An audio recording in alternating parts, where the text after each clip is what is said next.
On this edition of A Woman Belongs, we have a conversation with Peggy Sue Khumalo, now former Chief Executive of Standard Bank Wealth South Africa. Peggy Sue has an impressive career which spans from being crowned Miss South Africa, achieving honours degree in economics and political science, and a master's degree in economics from the University of Manchester, followed by a long-standing career as an investment banker. Peggy Sue started her investment career with Investec and spent 17 years at the company. She started as an analyst within the fixed income team with Investec United Kingdom. She then returned to South Africa and joined Investec Corporate and Institutional Banking. In June 2011, she was appointed as a member of the General Management Forum, Exco, for the Investec Bank Limited, and in 2013 was appointed Head of Public Sector and BEE Financing for the group. In this two-part conversation, we share part one, where we talk about her home and upbringing, her education, her purpose, and her banking career. Welcome. So, Peggy Sue, you were raised by a single parent in KZN, and in an interview with 702, you said your mom works as a domestic worker and your first job was a domestic worker as well. You also attended boarding school in Pietermaritzburg, but you also mentioned that you lived with your mother on somebody else's property. From a young age, you've always had ambitions to become a leader. And, you know, there's something just amazing about coming from such humble beginnings, but aspiring for more, aspiring for leadership and gunning for it. And coming from little, working your way up, entering into spaces where others would find intimidating is quite a brave journey. Where would you say that influence came from? Thank you so much. First of all, I think I'm so honored, Olwethu, to be having this interview with you. I think, you know, for me, the humble beginnings in northern KwaZulu-Natal, in a little town called Newcastle. I was born and bred on a farm where my mom worked as a laborer or a maid. Back in the days, that's what it was made reference to. And I think watching my mom go through a lot of hardship and struggle, you know, really motivated me to say, look, as little as I was, there were a lot of things that were happening around me that didn't look normal, didn't feel normal, didn't feel as though there was equality in terms of how we were all experiencing life. And so having experienced the harshness of a you know, domestic environment in an apartheid South Africa where, you know, mom was working really very long hours. There was no replication in terms of appreciation in terms of what she was doing. You know, it was just in and out. You had to be there for very long hours. At the end of the day, she was working for a bag of mealie meals and also the fact that her family could live on that farm. And so I was growing up, and these are things that were shaping me as a little girl. I mean, I used to go and work with her in the kitchen as well. And she tells of a story where I messed up more than cleaned because, you know, as a little girl, you were exploring, obviously, things in the kitchen and things that you were not accustomed to because we were living in the back room of this massive, massive property. And so I must say that I think fast forward and just as I was growing up, going to boarding school in Pietermaritzburg, and that for me was also a massive stepping stone into a very different world, coming from a farm where you had no water, no electricity, and all of a sudden you're walking into a bigger city or town, and all of a sudden there's a light switch, there's a shower where you can actually literally jump in, shower, and all of this was just opening up my world to what was possible. And I was very excited, and I must say that perhaps boarding school was a big turning point in my life around just, oh my gosh, there's a bigger world out there, a bigger world where I see myself play a role, where I see myself become quite a champion for change in my family, especially for my mom. And so after high school, Mama, you know, picked me up, and I joined her in the east of Johannesburg where she was working, or she had been working there as a domestic worker for over 10 years. And I think, you know, I just, every day I got up, I thought, wow, I saw this as a little girl. I'm coming back into it. But what is different to now versus then? And I think what was different is that she had afforded me an opportunity to be educated. And I think that was what I leaned into. I was like, with this very little or very low level of education, which was matric back then, I can make a difference. I can shape a new life for me and her. And when I got there, Mrs. Renee, who was an employer at the time, obviously mom was trying to, negotiate a situation where she could pay for my studies whilst I lived with her on the property. And she was having none of this. She turned around and she said, look, if your daughter wants to live on the property, she has to work with you. So, I've got quite a big home. And I'm sure you could do with extra pair of hands. And so that was the end of that conversation, and I remember mom asking me if I had to pinpoint what it is that I'd love to study. I suppose I had no idea, in the sense that, the conversations back with my grandmother on my paternal side were all about nursing and teaching. And those disciplines were not disciplines that I wanted to do. I felt that everyone was trying to make those choices for me. And I didn't expand my thinking beyond nursing and teaching. And so when mom's asking me this question, I'm thinking, I don't know, but anything that would empower me and further me is something that I would lean into. And I remember her employer talking about a secretarial course or something, maybe I could do that and then become a secretary to her, because, they had family-owned businesses. And so she was thinking of what role I could play in the business that she was involved in. But 2 years, I did it. 2 years, worked with my mom as a domestic worker. It was probably the most frustrating time of my life, because I was a teenager. I was in my teens. I finished school when I was 16, turning 17 that year in December. And I was very frustrated. I thought, wow, my friends, I was hearing of great stories. Some of my friends who were getting scholarships to study mechanical engineering. Some of them were going overseas to pursue, a diploma in teaching, which is phenomenal. And I was just very frustrated. And the 2 years for me was so long in my life.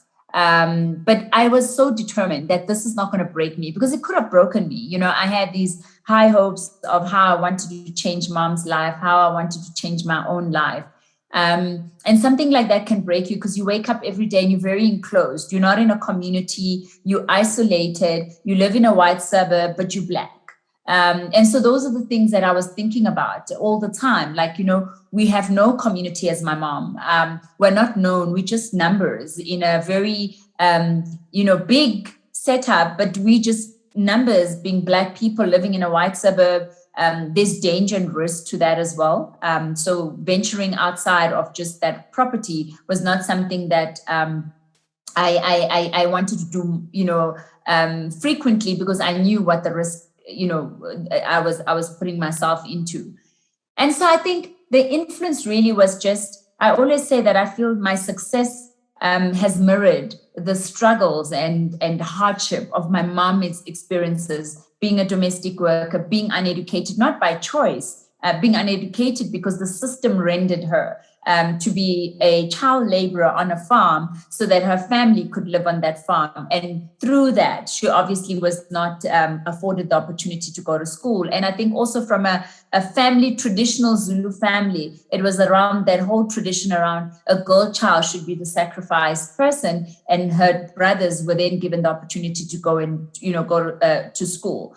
And so I always say that I think the influence really has come from my mom, watching her persevere and being very determined through it all to afford this one and only child that God had blessed her with to get an education as basic as it was. I mean, I always say, when I see my daughters at St. Mary's and coming from, my schools, the public schools that I went through, that, surely, they did a great job. And hopefully I haven't turned out that badly, because we are all products of public schooling, and we gave it the best that we could.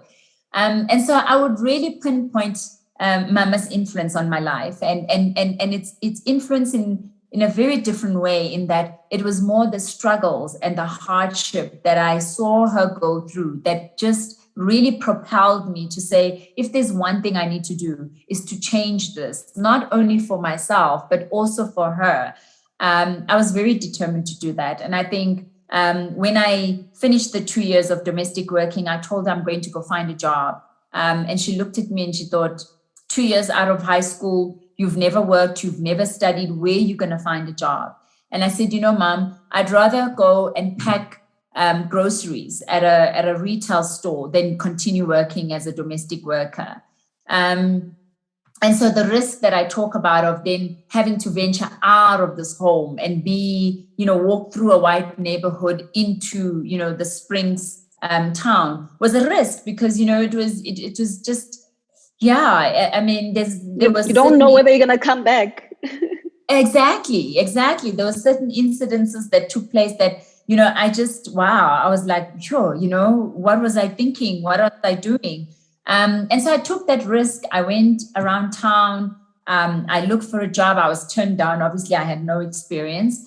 And there was this, I always say, Matthew was a guardian angel, because he had just come from exile in the US, and he was starting up a business in the town of Springs, and he was running sort of a boutique hair salon. And I walked into the shop, and he looked at me and he said, "Did you not read the sign?" I think he had a sign on the door that there's no jobs available.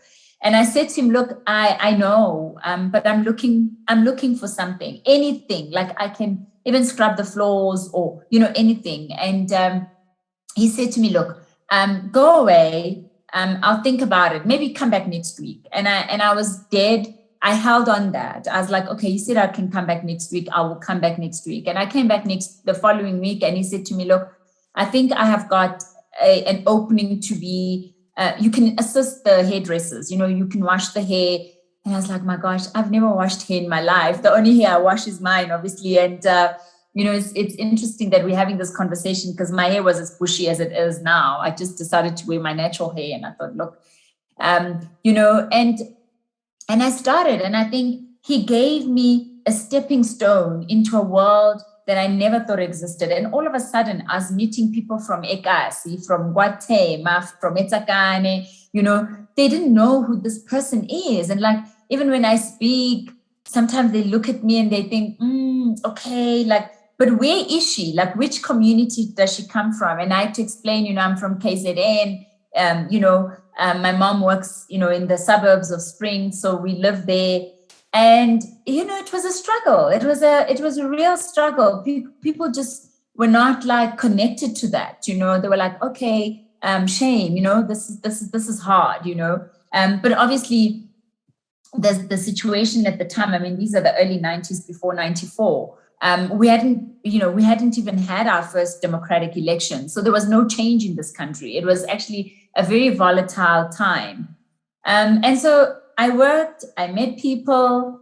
The person that I met was a gentleman who ran pageants, in the town, in Johannesburg. He offered me an opportunity to enter something called Miss Ellering's. And I remember going back home, having this conversation. Mama was like, "Nope, it's not happening. We don't know who they are.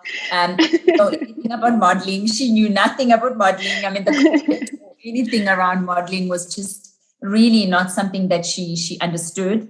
And so every day I went to work.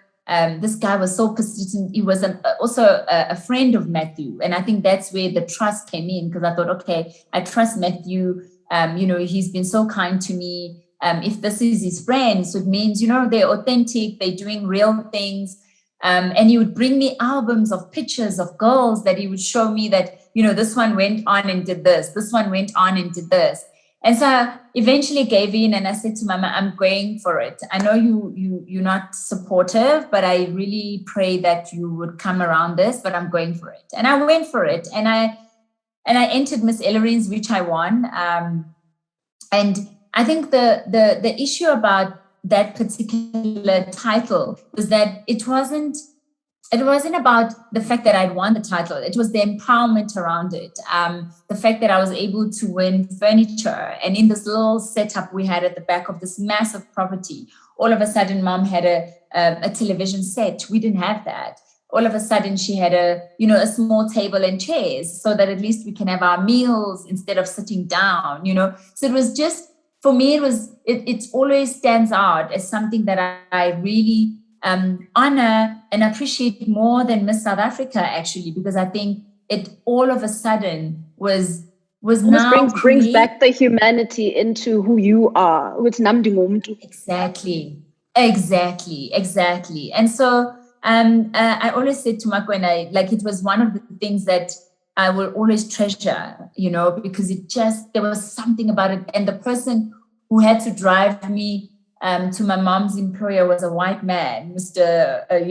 Van der Merwe, owned this Ellerines in Springs, and he told me he's closed on a Saturday afternoon. I was like, no, but you're gonna go open and you're gonna take I want my prizes today. I can't wait for Monday. I want them today, because for me it was more about showing the evidence to my mom that what, I did good. I did good, Mama. I didn't go. I wasn't on the streets. I wasn't free. I did good.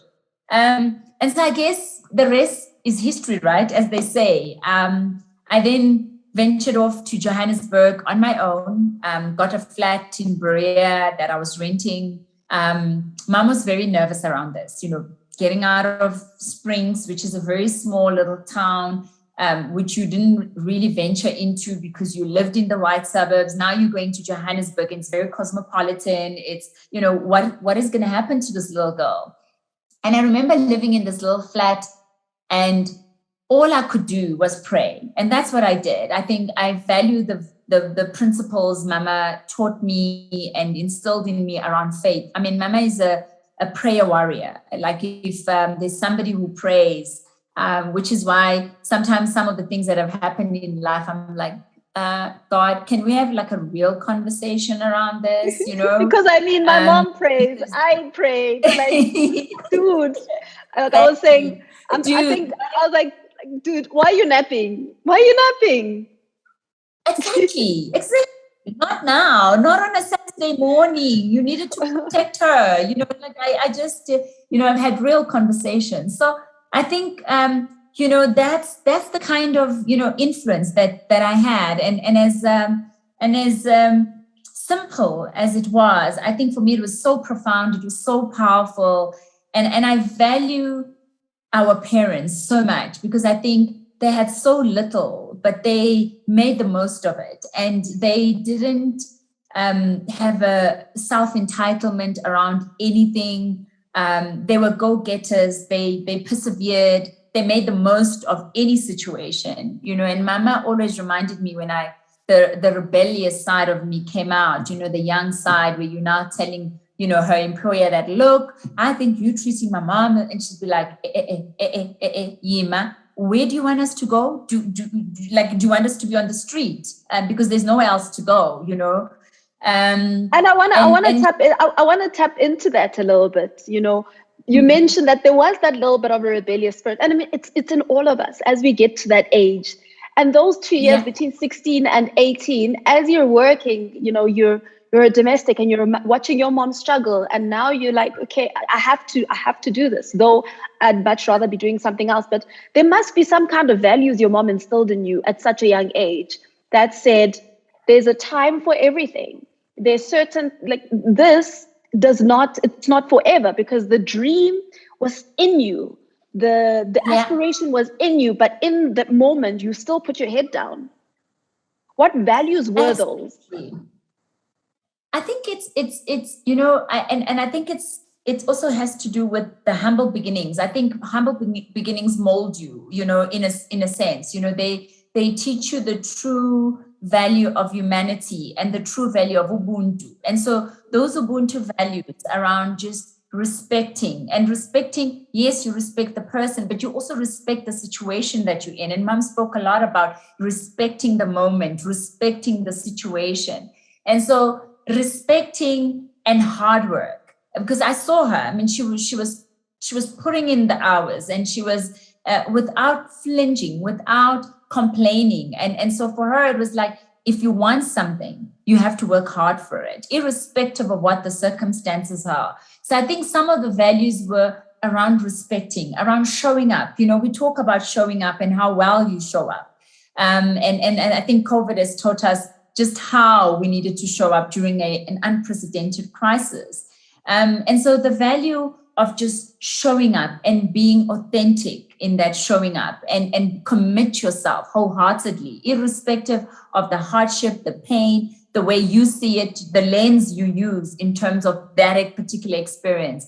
And I think coming from a farm environment where even living with my paternal grandmother, it was hard. It was hard chores. You know, you had to go and fetch water and wheelbarrow water from the river. You had to herd cattle. It didn't matter whether you're a boy or a girl. We were all grandchildren and all had to play a role. And so I think some of those experiences, as harsh as they were for a young girl, you know, molded me into actually appreciating and understanding that you don't wake up today and you become the CEO of a company. You actually have to put in all the hard work and earn your stripes, as Mr. Kossoff taught me when I was at Investec. You need to earn your stripes.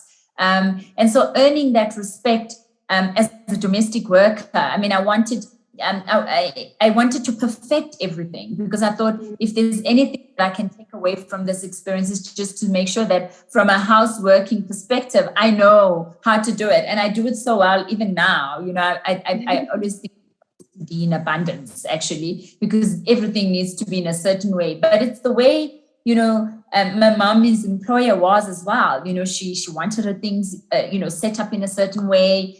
She wanted to literally, if she walks in and she does this, there mustn't be dust anywhere. And you're like, dust comes anytime. But she would tell you, but there shouldn't be dust, you know. The follicles of dust fall all the time.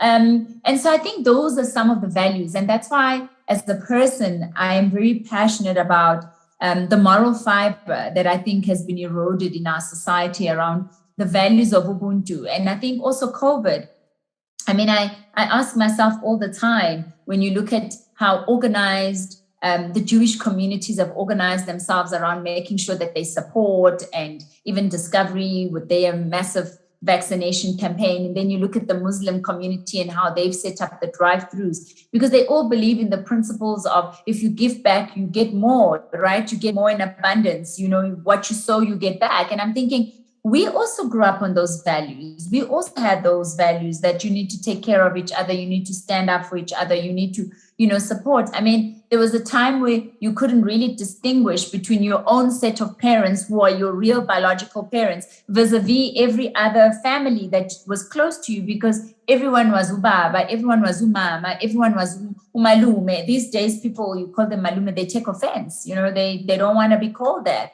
And I'm thinking, how do we re-engineer that, even though times have moved on, even though times are different? Because some of those Ubuntu values still matter, and they count a lot, especially when you're going through a crisis like this. Absolutely. I want to come to that conversation around the CEO, Stephen, or the former Investec CEO, Stephen Kossoff. So you were offered a scholarship to go study economics by former President Nelson Mandela picked up the phone and said, "Hey, Stephen, I want you to give Peggy Sue a scholarship." And you subsequently also earned a BA honors degree in economics and political sciences, and a master's degree in economics from the University of Manchester. But also prior to this, you were running a PR and communications company. So your path hasn't been linear. You've been working since. But when that offer from somebody whose kind of career path was, not so dead straight, not so decided for her, you managed to hustle your way through life and to get what you wanted at every turn. But this guy says, "Cool, I'll sponsor you," but he sat you down and said, you had to choose between the two disciplines in banking, financial markets or economics. And you'd have to go back, and then you'd have to go back and work in his company. What choice did you make then, and why that choice? And was that not a big challenge for you to be like, snap, I have always had to decide for myself what I want. Now somebody's telling me that I have two choices. Yeah. So that was quite it was a turning moment, another sort of defining turning moment, because I thought, wow, to date, I've always kind of charted my own path. I kind of defined what destiny would look like, as far as I'm concerned. And all of a sudden, there is this massive opportunity. And obviously, I am so indebted and so honored that Tata Madiba took the interest that he took in me. And actually, I became a beneficiary of his legacy, because I don't know if he didn't actually take the opportunity to find me a scholarship, where I would be or what path my life would have taken. I'm hoping that I would have still landed on the right side of life. But yeah, so there's this massive moment. There are so many odds against you. People are saying different things, like she won't make it. She comes from a rural school in KwaZulu-Natal. She's going to an international university. She's never been to university in South Africa. I mean, I had not been. The only thing I managed to do was a diploma in PR and communication with Damlin, which I won during my Miss SA as a prize. And so having that conversation with Tata Madiba, where he says, okay, Mr. Kossoff is now going to be, sponsoring your studies. It's a bank. And Mr. Kossoff sitting me down and saying, look, if you want to be, if I sponsor you, yes, I'll sponsor you. But if you need to, study something, it's got to be within, banking and economics. And I'm like thinking, what if I want to do business studies? Because that's what I wanted to do. I want to do, really empower myself from a business perspective. And this is something that I really wanted to do, because one of my childhood dreams was to be a lawyer. And I used to watch this program on SABC called Udeliwe. I don't know if you remember that drama series. Yes. You remember that, right? And I wanted to be Deliwe because I thought, wow, she stands for justice. She's a voice of people. She uses her legal mind. And I wanted that. And I was like, oh my gosh, I told my grandmother every day I went to sleep, I am going to be Deliwe one day, and she was like, yeah, okay, whatever, And so I'm thinking, I missed that childhood dream. I didn't become a lawyer. Let me do business studies, because, I've become Miss South Africa. I've done this PR thing. I've met business, leaders who are doing so well. One of the most iconic Black businesses that I met when I was in that space was the guys who started Sasol, right? The Sasol Excel, network. And I was like, wow, so it's possible for Black people to own businesses and run businesses. That was obviously before I even got to know about the legendary and phenomenal Ubabu Maponya, from Soweto, who just, got a league of it. Bless his soul, and may he always rise in glory and power. But those were the people that I met, like Maurice, Khatebe, Dominique. I was like, wow, this is possible. They're running, and they actually contracted us to do their PR for them, because they believed in us as well as Black females, because I ran the business with Johanna Machalimela. So we were like, oh, wow, this is phenomenal. So here comes a Jewish white man telling me, no. If you're going to study, these are the two disciplines. It's either, banking or economics. So off I went, and I was like, okay, you know what? I'm going to go do this. But when I do it, I need to do it well. And I must tell you, Olwethu, there were many moments in that journey where I doubted myself, where I called home, I was in tears. First of all, I was missing my mom and family. That was a big factor for me, because I was you in were a foreign all the way country. In the UK, yes.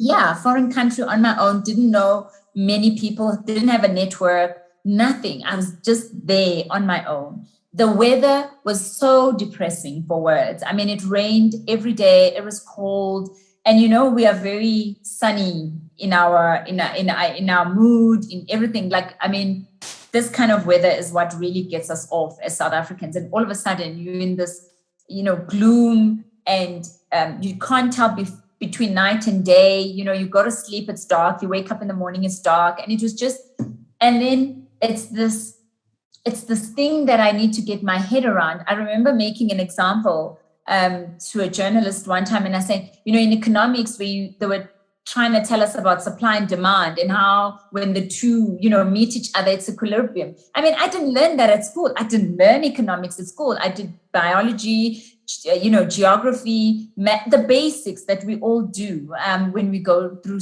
a schooling life. And so all of a sudden I had to make sense of all of these.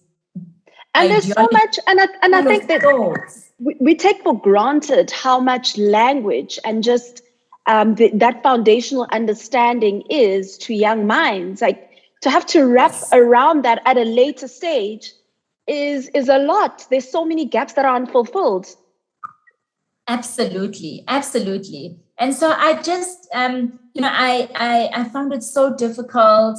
And again, here comes my unbelievable mom. And all she kept saying to me, you know why you're there. You're going to make it. I believe in you. And if I believe in you, you're going to make it. And so first year through it, then Stephen says I must work in the bank to get experience. And then I start working in the London environment. Investec was like the new kid on the block from an investment banking perspective. Everyone was intrigued by this South African bank with the zebra as its icon. People couldn't just tell, who are these guys? What are they about? And so it was an exciting time. But from a recruitment perspective, obviously the belief was that they were going to get the best in the market. So they were going into Ivy League universities like Oxford and Cambridge. And here comes a Black woman from South Africa having studied at the University of Manchester, right?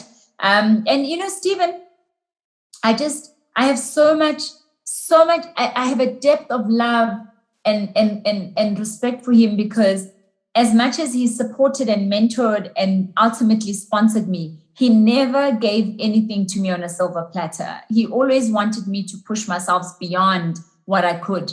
I was able to do. And so when I had to interview to get into the, London office, he made me do that on my own. He was like, I don't even want to know about it. I don't want to know what is happening. If you want to be in asset management, you go for it. You do the interviews. And I appreciate that so much, because I think in a way, given my profile, given the fact that I was sponsored by Nelson Mandela, everyone could have just made it so much easier, but they just didn't, and I have a lot of appreciation, and I lean into that a lot, even in how I'm raising my daughters. I think about that. And I think, everything's got to be earned in life. You got to respect, what you want. You got to be like very gutsy and have grit and really be unapologetic. And I think that's why in my career in banking, I've been unapologetic about what I want as the leader and what needs to happen around me.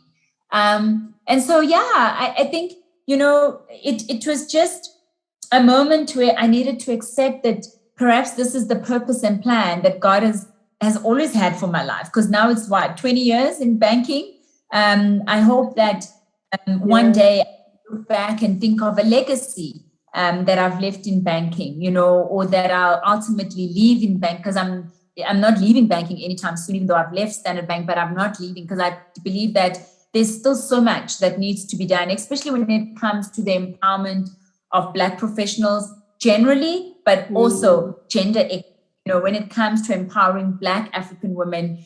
Not, Olwethu, people talk about a seat at the table. I think a seat at the table is great. But for me, yes, we can have a seat at the table, but it's the voice. It's about heeding and listening to that voice and making sure that that voice is heard and respected, and that it's understood. Because the other thing about us Black African women, we're always told we don't quite understand. When you're sitting in a boardroom around people, they don't quite understand. But you might be saying it not in the polished language that they will put it in, but you're saying the same thing, but you just never understood.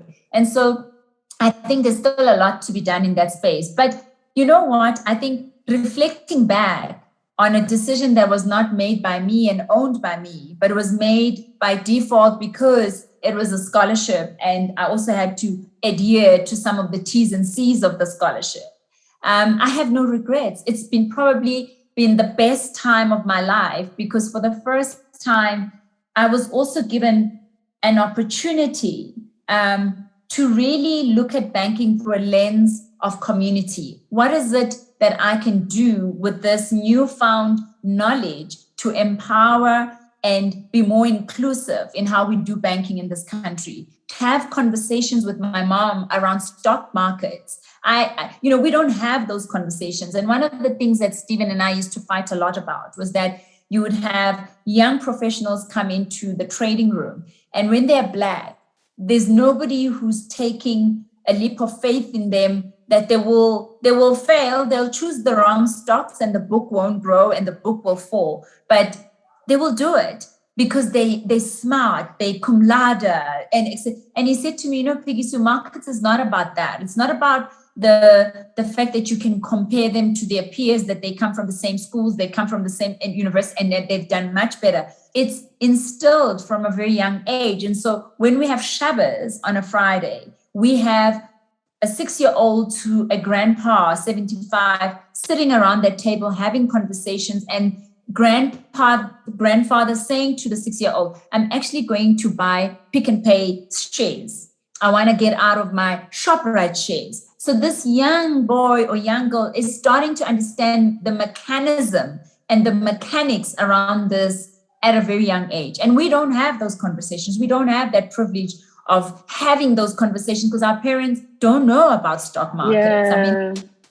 That. And so we had these fights, but I must say that moment was quite profound when he started explaining it in that kind of, so analogy for me. And I started leaning into that and saying, you know what, then we need to change that. We need to start creating those platforms and spaces where young people are starting to talk about what does buying shares mean, Absolutely.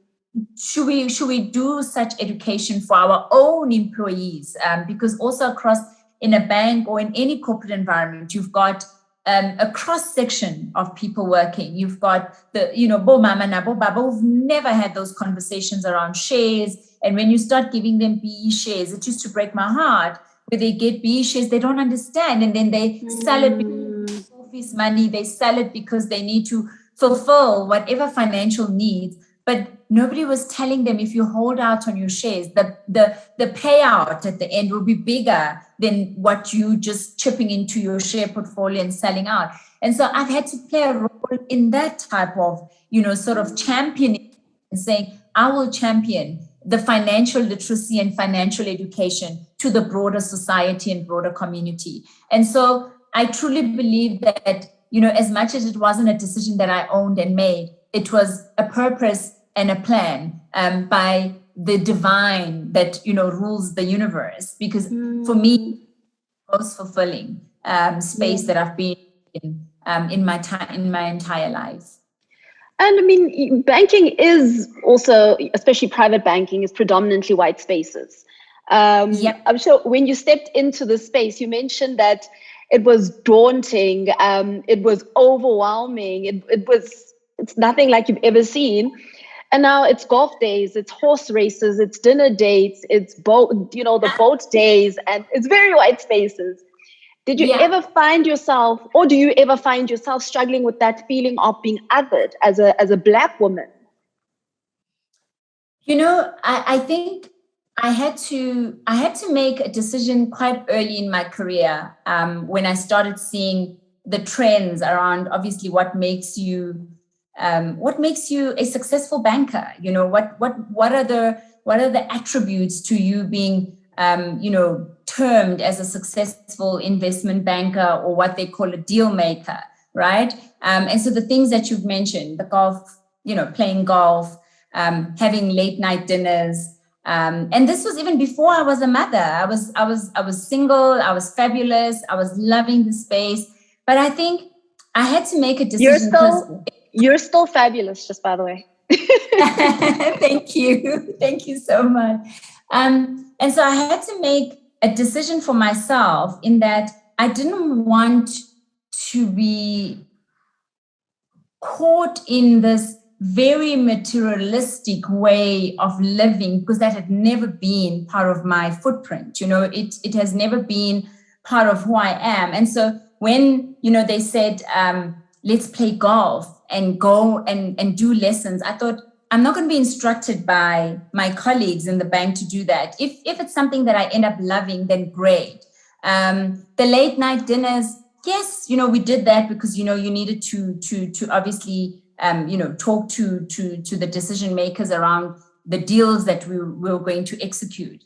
But I was very true to who I am. And, the values that Mama instilled in me about also as a woman, as a young woman, how you look after yourself, how you need to manage yourself in different situations, always guard you as a person over and above everything else. And even if it comes, to making money, it's not about your soul. It should never be about your soul. And so as a Black woman in banking, you would understand, Olwethu, just some of the stuff that one experience, men thinking they can, get their way because, you need their business kind of thing. So some of that I needed to be very strong, very principled. And I was very grateful for that. But I think these, some of the things that happened, I just really had to make a very conscious decision in terms of what do I want to associate with my brand equity? Do I want to associate some of the stuff that goes on and then sometimes becomes very ugly and murky and you can't really tell, is it business, is it not business?